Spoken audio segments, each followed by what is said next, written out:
1971 সালের স্বাধীন বাংলাদেশে সিনেমা হলের সংখ্যা ছিল ৩৪০টি, যার মধ্যে ১৯টি হল ছিল ঢাকায়। আর এখন সারা দেশে মোট হলের সংখ্যা ৩১৫টি। অথচ ১৪ বছর আগেও দেশে সিনেমা হলের সংখ্যা ছিল ১২৩০টি।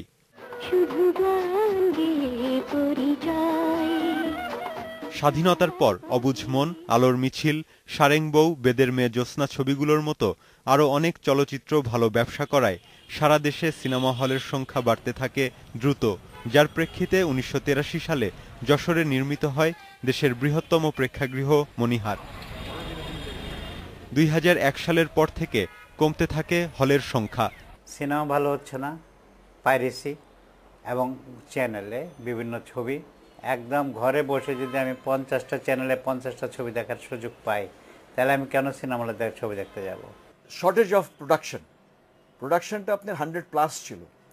আর্টিস্টের শর্টেজ, ডাইরেক্টরের শর্টেজ। আমাদের আর্টিস্টরা যারা মারা গেছে বা যারা ওল্ড এজে চলে গেছেন, তারা তো ক্যারেক্টারে চলে গেছে, তাদের রিপ্লেসমেন্ট হয়নি। ২০০১ সালে ঢাকায় হলের সংখ্যা ছিল ৪৪টি, আর এখন আছে ৩০টি। ৮টি জেলায় নেই কোনো প্রেক্ষাগৃহ, একটি করে হল আছে ১১টি জেলায়। মানহীন চলচ্চিত্র আর অনুন্নত পরিবেশের কারণে হলগুলোর অবস্থা খুবই নাজুক। সবাই কিন্তু যাই অবস্থা, কিন্তু সবার সাথে আমরা কথা বলি তো সবাই একই কথা বলে যে ছবি নাই। চলচ্চিত্রে সরকারি সহযোগিতার দাবি অনেক দিন ধরেই করে আসছেন চলচ্চিত্র কর্মীরা। সেই দাবি অনুযায়ী হল উন্নয়নে সহযোগিতার ঘোষণা দিয়েছে সরকার।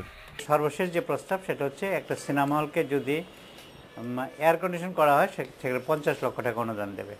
যদি ব্লোয়ার ভিত্তিক সিনেমা হল করা হয় সেখানে ৪০ লক্ষ টাকা দেবে। আর যদি শুধু ফ্যান দিয়ে তৃতীয় শ্রেণীর সিনেমা হল করা হয় তাহলে ৩০ লক্ষ টাকা দেবে। এবং এটা মোটামুটিভাবে প্রস্তাব আমাদের কমিটিতে গৃহীত। এখন সিদ্ধান্তটা বাস্তবায়নের জন্য মাননীয় প্রধানমন্ত্রী বা অর্থমন্ত্রীর কাছে পর্যায়ে আসছে। চলচ্চিত্র টিকিয়ে রাখতে প্রয়োজন প্রেক্ষাগৃহ, আবার প্রেক্ষাগৃহ সচল রাখতে দরকার উন্নত পরিবেশ এবং দর্শক। তবে চলচ্চিত্র সংশ্লিষ্টরা সবচেয়ে গুরুত্ব দিয়েছেন ভালো চলচ্চিত্র নির্মাণের ওপর। প্রতীক আকবর, ইন্ডিপেন্ডেন্ট নিউজ, ঢাকা।